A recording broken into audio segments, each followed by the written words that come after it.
start here. How many people have watched the two Reformation videos on BTI? Very good. Okay, good. That'll help make today make more sense. If you haven't done it yet, one's like, what, 40 minutes? One's, they're both about 40 minutes, right? Not that long. Better than reading some dry, potted history of the Reformation. And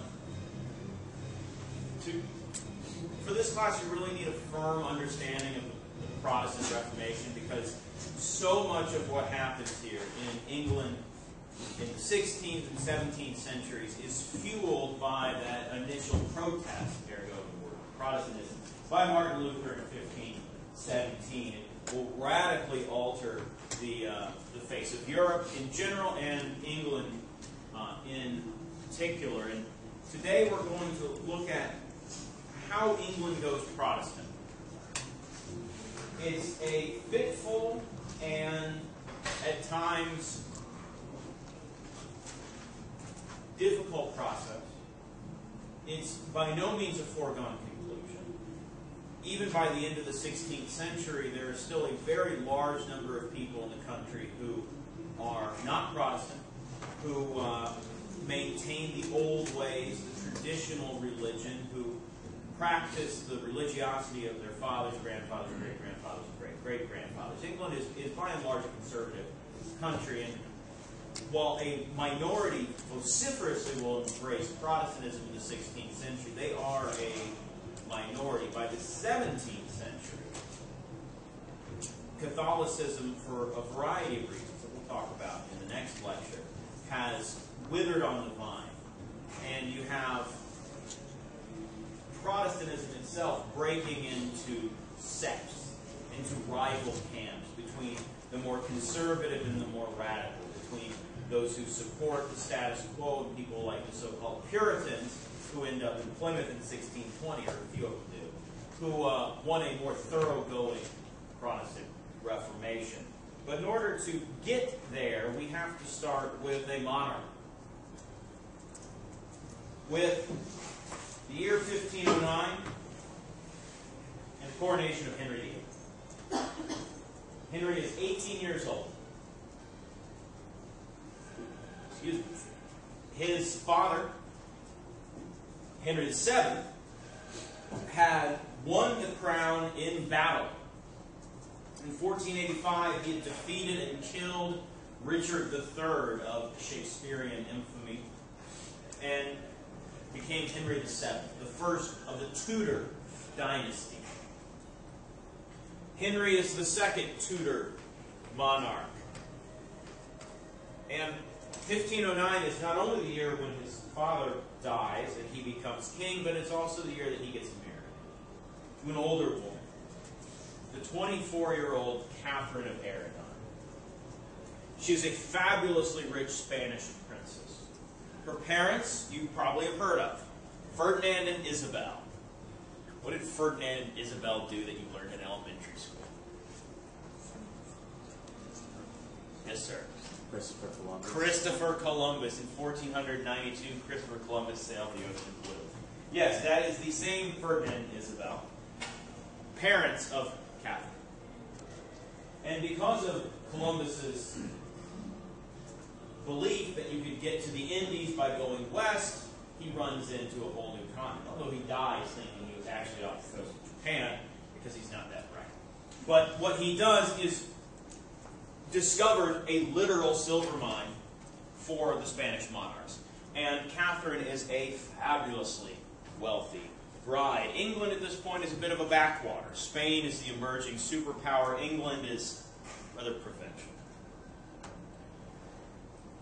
As you saw if you've watched the lectures on BTI, 8 years after this marriage, an obscure Bavarian monk named Martin Luther hammers 95 points of debate, or theses, to the cathedral door at Wittenberg. He has a big problem with the papacy and the sale of forgiveness, thus launching the Protestant Reformation.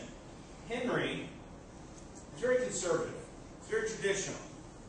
And in 1521, he pens a defense of the papacy a defense of the traditional understanding of Christianity, the defense of the seven sacraments.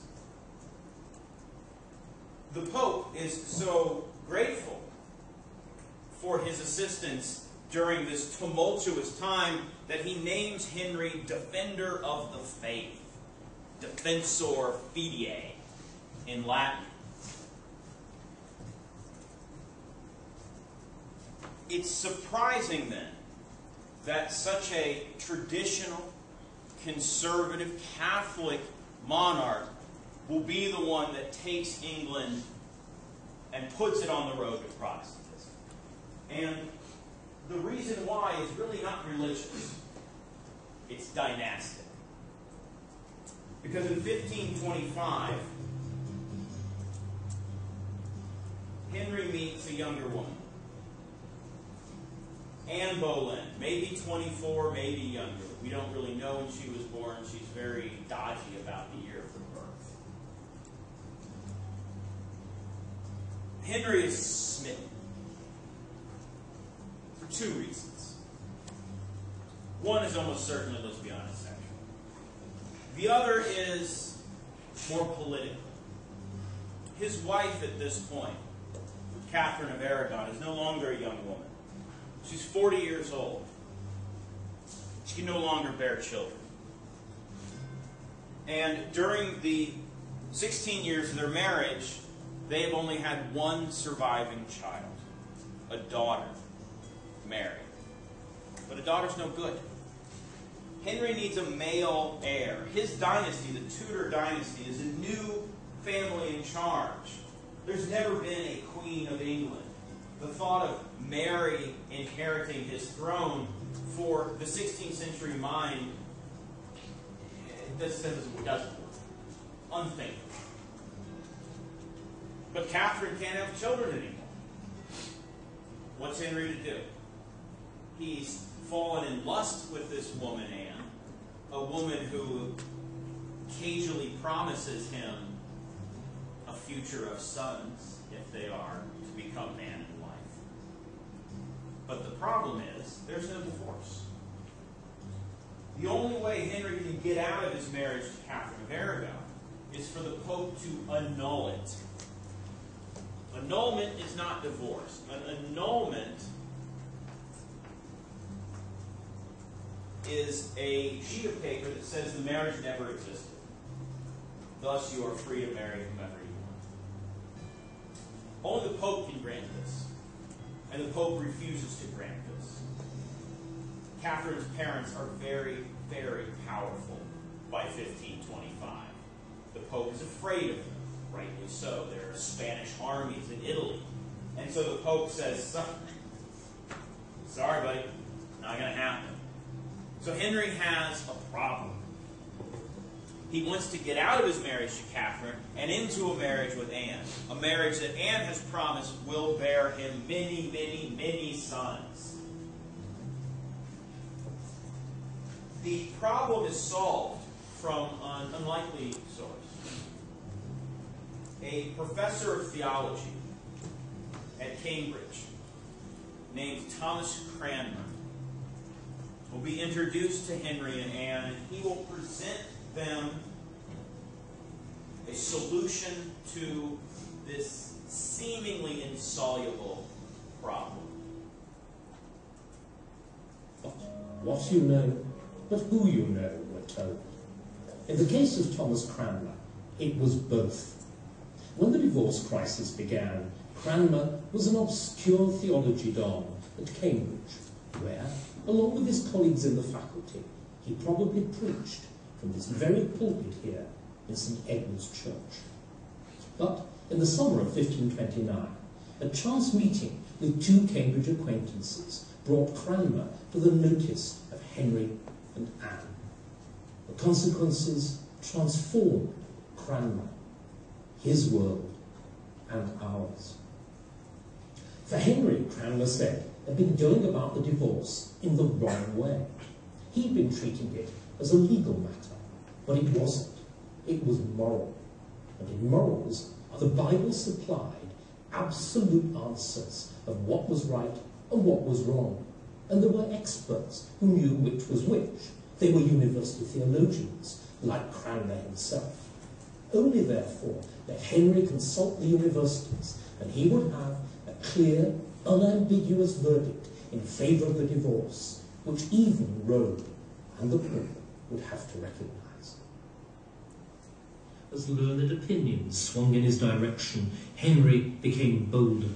He now asserted that, by virtue of his God-given office, the King of England was an emperor. As such, he was subject to no authority on earth, especially to that of the Pope.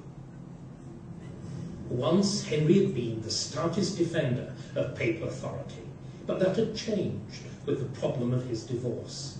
Now, the achievement of his most fervent hopes for Anne and for an heir depended on the idea that religious truth was to be found, not in Rome, but in the Bible.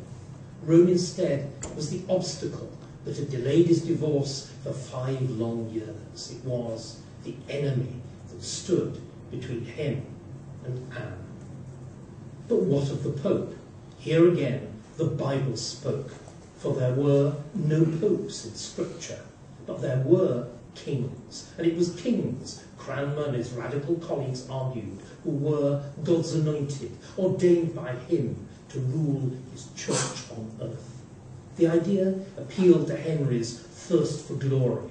It offered a means to cut the Gordian knot of the divorce, and it even promised to make Henry, not the Pope, heir to the power and status of the ancient Roman emperors. Thomas Cranmer has become quite interested in the Protestant theology coming in from Germany and the continent. That Protestant theology states that it is only the Bible that is the source of religious authority. If it's not in the Bible, it's not Christian. If it's not in the Bible, it was created by man. There are no popes in the Bible.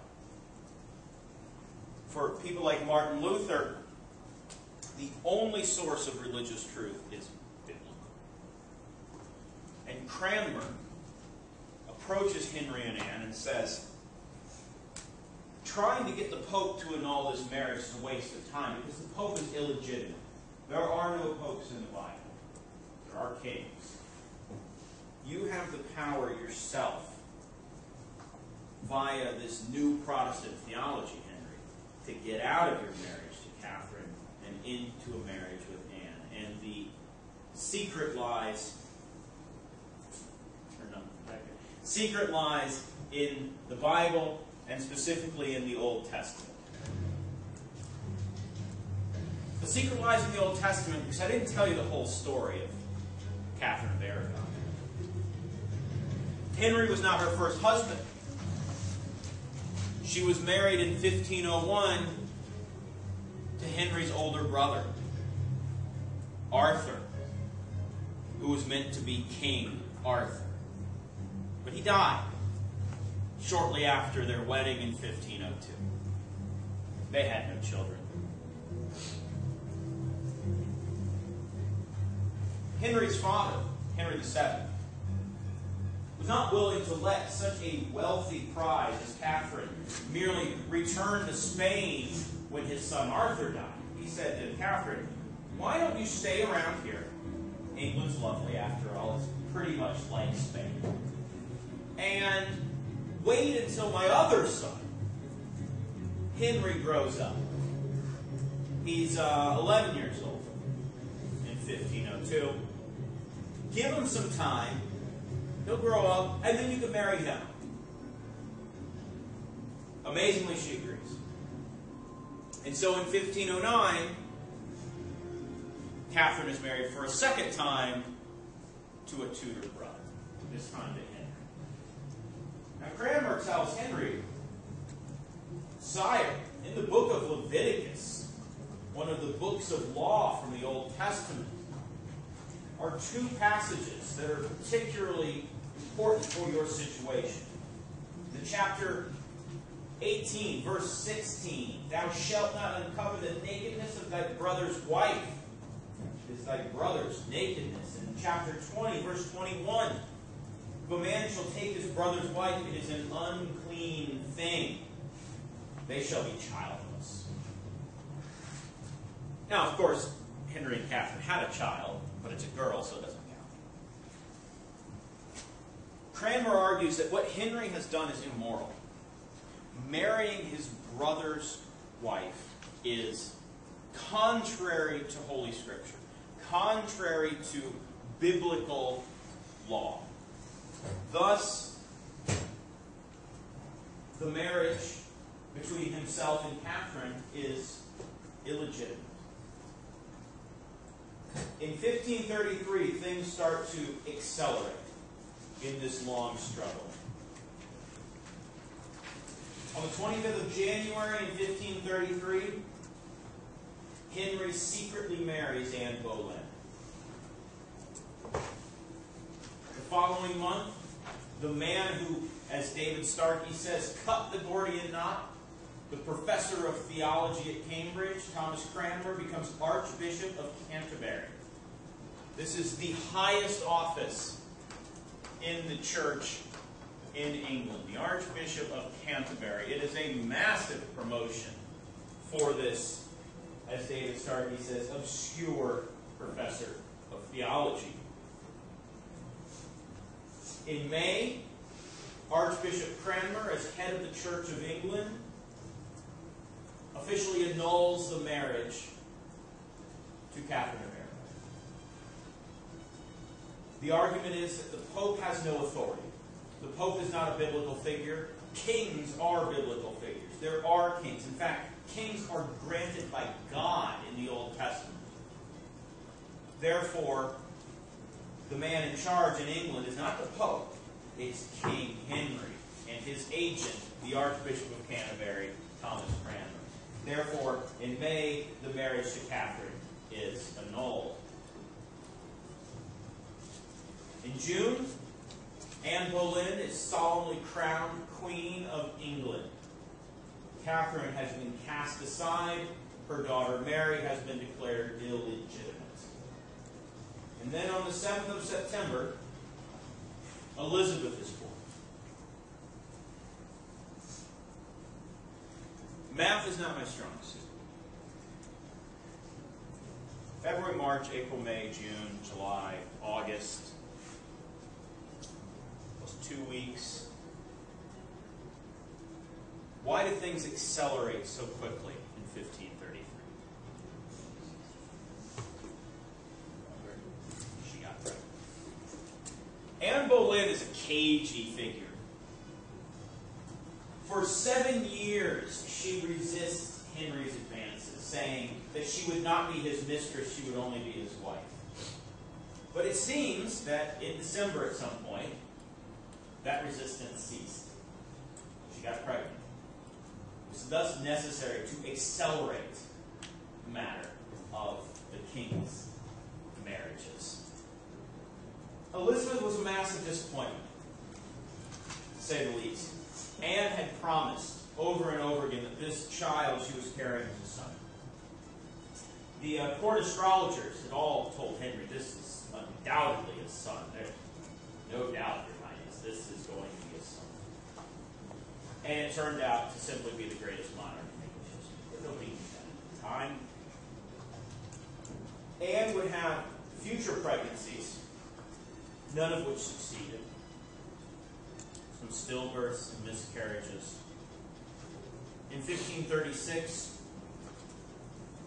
Henry was tired of the woman he had pursued for so long, and he beheaded her, accusing her of adultery with her brother.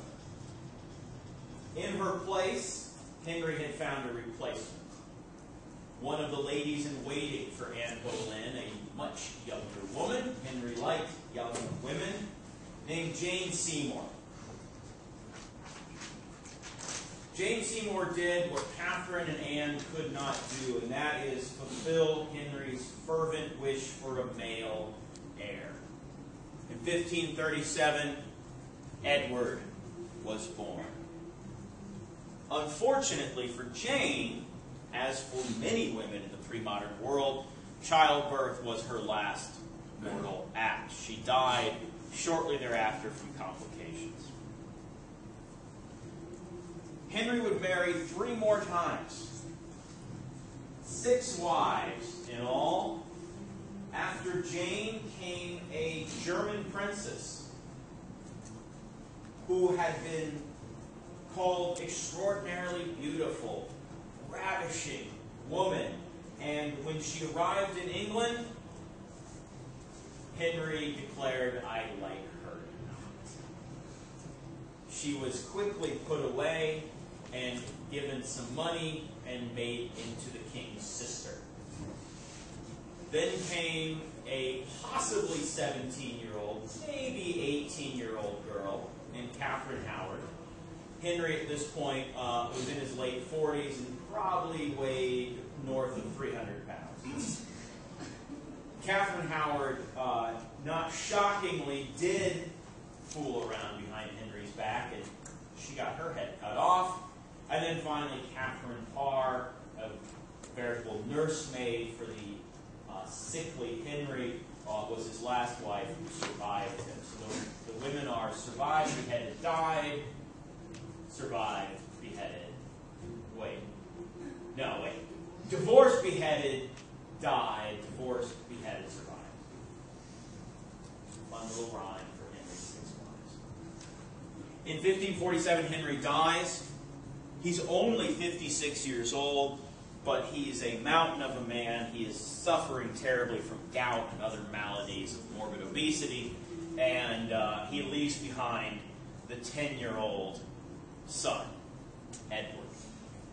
As you might imagine, a 10-year-old cannot be expected to run a kingdom. And the man who runs England is Thomas Cranmer, the Archbishop of Canterbury, who by this point has become very, very Protestant indeed. And Cranmer decides that it's time England reformed. It's time England followed the model of Germany and did away with Catholicism once and for all. And he started with the most important religious experience in any person's life in the pre-modern world, the communion ceremony, the Eucharist. And he issued a Book of Common Prayer, a revision to the central ceremony in Christianity, the communion, the reenactment of the Last Supper. For a millennium in England, people had heard the priest recite the sacred words in Latin. Holding up the bread or the communion wafer, he would recite Hoc est inum corpus meum. This is truly my body, corpus meum. The Protestants had attacked Latin in the church services. People like Martin Luther argued that it was unintelligible to the average person, that the church service needed to be in the vernacular, needed to be in German, needed to be in English, needed to be in Italian, needed to be in French. People needed to understand the words of God and not to hear hocus pocus. The origin of that comes from hoc est inum corpus meum. Luther also argued that people needed to be able to read the Bible. Prior to the Reformation, the Bible was only available in Latin, a language that was inaccessible to 98% of the population. Luther famously translates the New Testament into German while he's hiding in Germany from the Holy Roman Emperor. Cranmer is also on board with this drive for vernacular. Vernacular is a word that means the language as spoken. Latin was the international language, as we saw in the last lecture, the international scientific language. Vernacular means English, it means Italian, it means German, it means Spanish, etc. So Cranmer attacks the fundamental ceremony in Christianity, the Eucharist.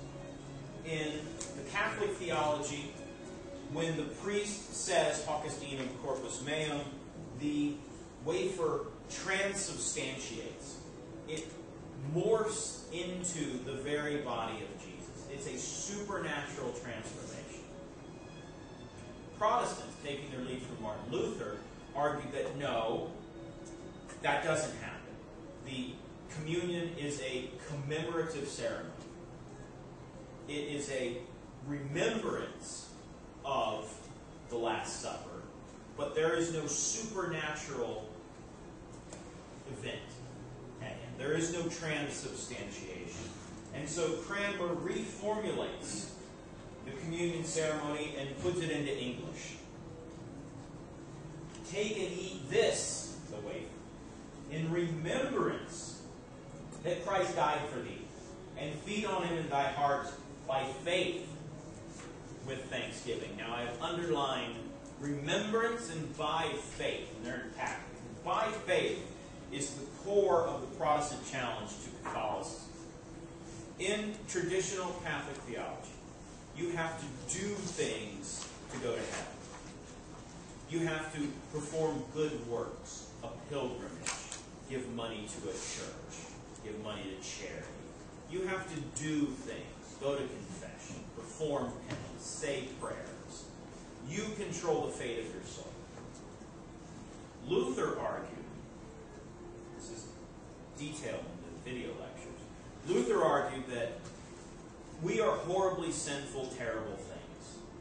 We cannot possibly, as fallen man, do anything to save our souls. The only thing we can do, quote unquote, is to have faith in Jesus. Everything else is window dressing. You get to heaven because you believe Jesus is your Savior. You have faith. By faith alone you are saved. It's a radical reformulation of salvation theology, which, if you want to use a fancy word for it, is called soteriology. How about that one? Soteriology is the theology of salvation. How do I get to heaven? Catholics, you need to do something. Protestants, it's what you believe. And so that inclusion of that small phrase, by faith, is a strong Protestant statement. But the bread is only part of the equation, right? There's also the wine. Now, in Catholicism, only the priests receive the wine. Laity does not. But Luther argued, why should the laity only receive half of Jesus' grace? And so in Protestantism, the laity gets the wine. In the traditional Catholic ceremony, the priest says, holding up the chalice, keep this est enim calix sanguinis mei. This is truly the chalice, calyx, of my blood, sanguinis mei. Cranmer reformulates it. Drink this in remembrance that Christ's blood was shed for thee, and be thankful. So with the Book of Common Prayer, an important piece of primary source evidence, Cranmer is taking the fundamental ceremony of Christianity, the communion. He is translating it into English, and even more than that, he is making it a Protestant ceremony. It is a commemoration. It is a ceremony of remembrance. Unfortunately for Cranmer, his boss was not long for the world. In 1553, the 16-year-old Edward died.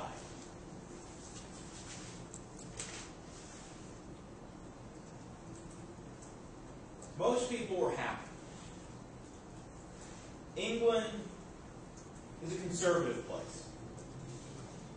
And when Edward died without an heir, the throne passed to his half-sister Mary, who was anything but a Protestant. Though vocal, Protestants in England at this point are a small minority. The majority of the country is traditional. They just want to go back to the way things were. They want to practice Christianity as their fathers did, as their grandfathers did, as their great-grandfathers did. It's a very traditional society. Mary repeals all of the Protestant acts of her half-brother. She returns the church service to Latin. She reinstates the Pope as the head of the church. She rolls back the clock. And the majority of the population is happy. The long national nightmare, they believe, is finally over.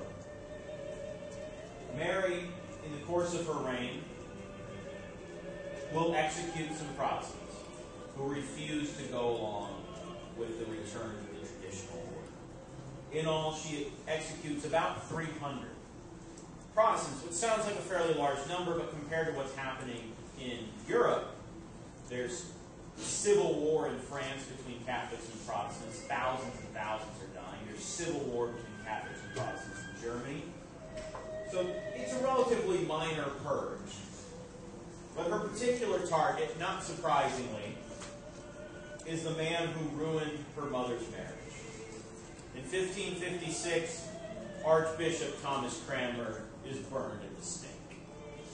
Revenge is Mary's. Unfortunately for Mary, though, as you can see by R 1553-58, she's not long for the world. By the time she takes the throne, she's basically past her childbearing years. And so, in 1558, upon her death, the throne passes to someone who never thought she would be monarch. In part because she was a woman. In part because she was third in line. The daughter of Anne Boleyn, Elizabeth, Henry's last surviving child.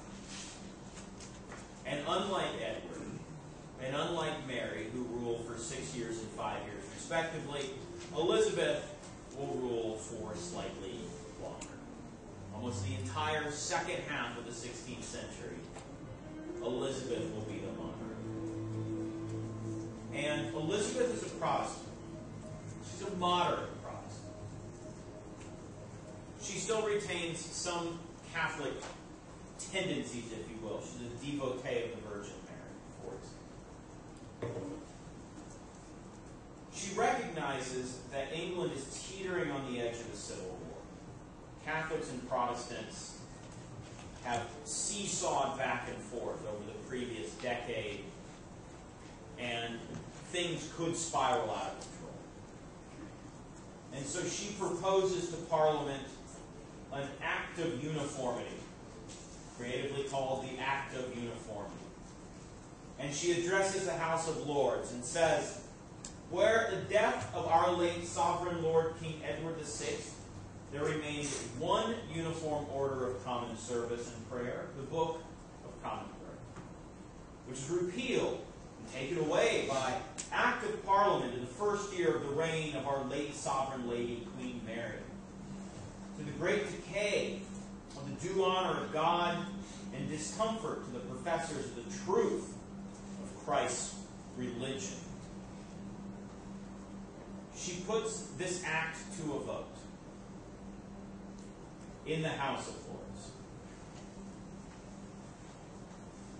18 lords vote no. 21 vote yes. If 2 lords switch their vote from yes to no, the act is defeated. This shows just how divided England is here in the middle of the 16th century. The no votes are Catholics who had rejoiced at the ascension of Mary and now feel like they're on the outside looking in once again. The yes votes are Protestants who recoiled at the coronation of Mary and who feel like it's time to turn the tables for a third time. But Elizabeth is moderate. She is what we say in political terms these days, a centrist. She's not going to go to one extreme or the other. And this new Book of Common Prayer, which is introduced as part of the Act of Uniformity, makes both extremes unhappy. The Latin formulation, Hoc est unum corpus meum. Cranmer's formulation, take and eat this in remembrance that Christ died for thee, and feed on him in thy heart by faith with thanksgiving. Elizabeth finds a middle road, a via media. She is going to tack in the middle. She's going to avoid the extremes of the Protestants. She's going to avoid the extremes of the Catholics. She's going to try to make both sides a little happy and also a little sad. So what does her formulation say? It is in many ways an amalgamation of both. And I've used some color coding here. Think of a stoplight. One side's green, one side's red. In the middle, it's yellow. And also, according to color wheels, if you mix red and green, you get yellow. She tacks to the middle. Very politically astute is Elizabeth. One reason for the 45 years she's on the throne. So it begins with a translation of the Latin, an almost direct translation. The body of our Lord Jesus Christ, the preacher says, he holds up the wafer, which was given for thee. Preserve thy body and soul to everlasting life. And take and eat this in remembrance that Christ died for thee. Feed on him in thy heart by faith with thanksgiving. So it has Catholic elements and it has Protestant elements. It's in English, which is more Protestant. If you had to gauge this, it's 40% Catholic, 60% Protestant. Now, as you might imagine, the very hardcore Catholics and very hardcore Protestants don't like this. They wanted to see either, the Catholics wanted to see the communion ceremony remain in Latin, as it had been under Mary. The hardcore Protestants wanted to go back to the Book of Common Prayer issued in 1549 by Edward VI and Thomas Cranmer. But her political genius is to leave the far extremes unhappy to keep that middle intact. If we look at the wine is once again given to the laity, which is Protestant. The words are in English, which is Protestant. But it begins with a direct translation of the Latin. Hic est unum calix sanguinis mei, the blood of our Lord Jesus Christ, holding up the chalice. Sanguinis blood. Which was shed for thee, preserve thy body and soul to everlasting life, and drink this in remembrance that Christ's blood was shed for thee, and be thankful. These may seem like minor, trifling details, but to someone living in the 16th century, the communion ceremony, the Eucharist, is the most important thing. This compromise will prevent England from plunging into civil war in the 16th century. France is embroiled in civil war. Germany is embroiled in civil war. England easily could have gone over into open conflict between Catholics and Protestants. But it doesn't. Elizabeth's via media, the middle road here, while the extremes are unhappy, keeps the peace. However, the extremes, on one side, the Puritans, so called by their enemies because they're very puritanical and not much fun. They call themselves the godly or true Christians, hardcore Protestants, who want to see a much more thoroughgoing purging and reformation of the church. And on the other side, traditionalists, initially Catholics, but because Elizabeth is on the throne for so long, Catholicism by about the year 1600 is a tiny minority of the population in England, mainly confined to the northern counties. In their place, many of the traditional Catholics have acquiesced to the Protestant settlement. But the form of Protestantism in England is very conservative. It retains many Catholic elements, For example, in European Protestantism, bishops are abolished. They are seen as small popes, instruments that do not exist in the Bible. Therefore, bishops gone. England retains bishops. Elizabeth keeps the bishops. The Puritans wanted to get rid of them. They said, he's not in the Bible, we can't have them. Elizabeth keeps the bishops. Elizabeth maintains the statuary and the paintings in the churches. Hardcore Protestants think that statues and images of Jesus and the saints are blasphemous. They believe that the second commandment, thou shalt create no graven image, means that you can't have any statues or images of religious figures. In hardcore Protestant churches in places like Switzerland, the walls are white. There are no statues. There are no images. The preachers, who are no longer priests, they no longer have sacerdotal power. Sacerdotal is the power of the priest to transubstantiate the bread and wine into the body and blood of Christ. Wear very fancy vestments, reminiscent of Catholic clergy. For Protestants, that's also heretical. The preacher, in their mind, should be a plain person. Should be no different from them, just more well-versed in the Bible. And so, the church in England, the Church of England, the Anglican Church, is also known, is an amalgamation of Protestant theology and Catholic ceremony.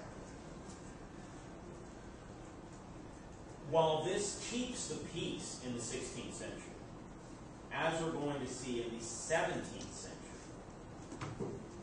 it leads to war. You have people who like the traditional elements, who like the decoration, who like the ceremony, who like the old ways.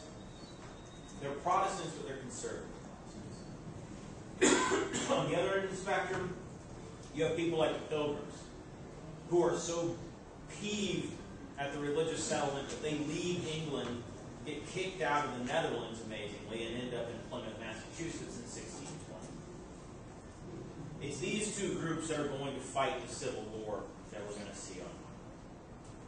So a little review time. 4 monarchs, all Tudors, dominating the 16th century. Henry, Edward, Mary, and Elizabeth. So take a few minutes to compare notes with the people around you. What do you have in your notes for these 4 Tudor monarchs? And we'll leave 5 minutes for questions at the end.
Mary was considered so that she would be able to I will answer that. okay. Right. Say it, everyone.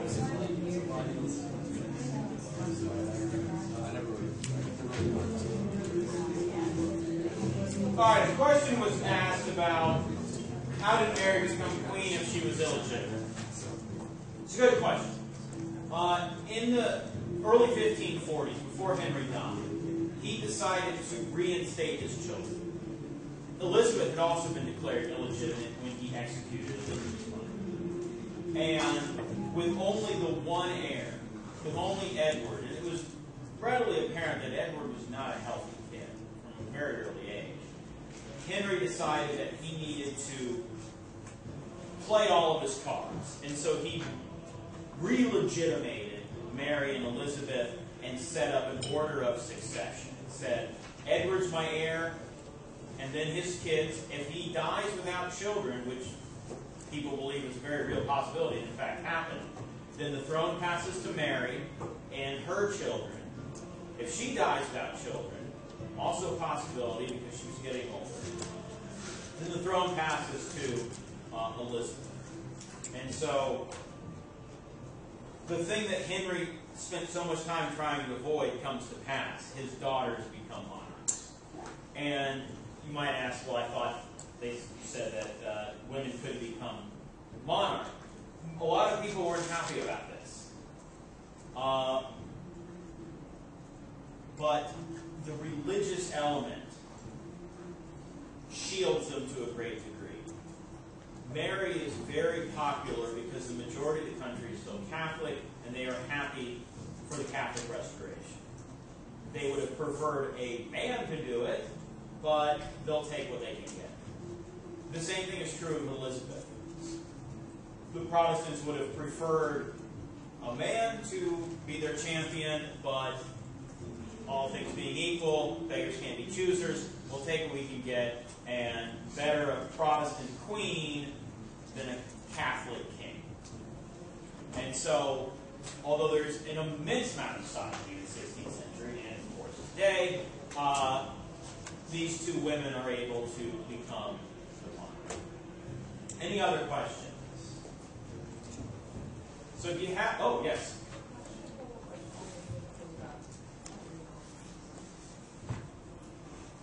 Henry initially is a very popular monarch. He's a young man when he comes to the throne. He's a very athletic man.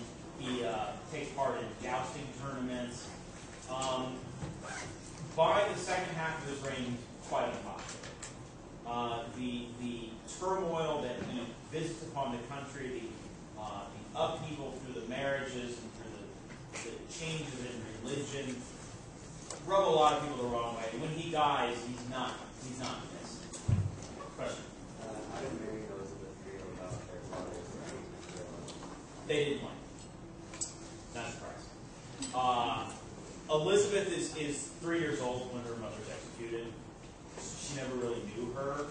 Mary is extraordinarily bitter about the treatment her mother received.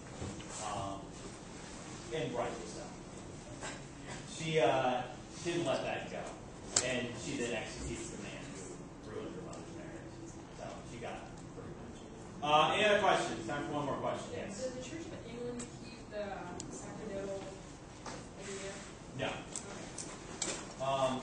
That is a Catholic theological understanding of what happens, or what priest's power has. They keep the vestments of the Catholics, they keep the fancy clothing for the ceremony, but they are not ordained supernaturally. Okay, so next time we'll see how this whole settlement blows up in the middle of the 17th century when you have a monarch who is politically tone deaf, unlike his predecessor, Elizabeth. Two pieces of primary source evidence. One's very short. One is some passages from an Old Testament book, the book of 1 Samuel. And then some lyrics to songs, ballads, to be sung around the campfire by the royalists, by the cavaliers, by the people who are fighting for the king against Parliament in the English Civil War. So, freshmen, enjoy your first weekend in college. Try not to get in too much trouble, and hopefully I'll see you all back here on Monday.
Yes, I think that was. And eventually on. Hey, big guy. Yeah. Big old bacon in class. I was right about Cartesian coordinates. Yes! Currently a history teacher. Why are they called Descartesian?